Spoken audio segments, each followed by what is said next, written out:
સાંભળવી છે? સરસની વાર્તા સાંભળવી છે? તો આ કોણ છે? કાગડાભાઈ કેમ બોલે?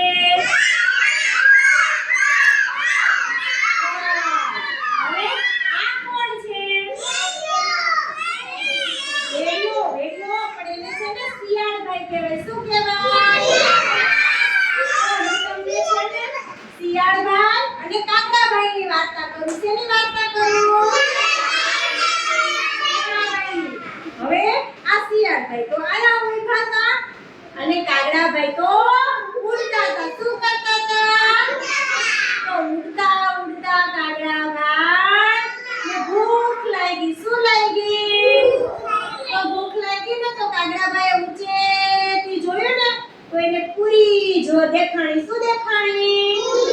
તો કાગડાભાઈ તો ઉડતા ઉડતા ભૂખ લાગી ને તો પૂરી લેવા નીચે આવ્યા. શું આવ્યા? નીચેથી પૂરી લીધી કાગડાભાઈએ અને પાછા ફર કરતા ઊંચે ઉડી ગયા. પછી ત્યાંથી બેઠા બેઠા ખાય. હા પછી ના ક્યાં બેઠા હતા કાગડાભાઈ? હા ઝાડ ઉપર બેસીને કાગડાભાઈ પૂરી ખાતા હતા. શું ખાતા હતા?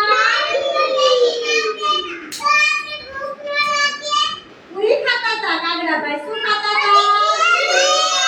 પૂરી ખાતા હતા ને તો ઈ શિયાળભાઈ આવીને જોયું. કેણે જોયું? શિયાળભાઈએ જોયું. શિયાળભાઈ કે પૂરી સરસની કાગડાભાઈના ચાંચમાં છે. હવે મારે પૂરી ખાવી છે પણ કેમ ખાવી? ઝાડ ઉપર કોણ હતું?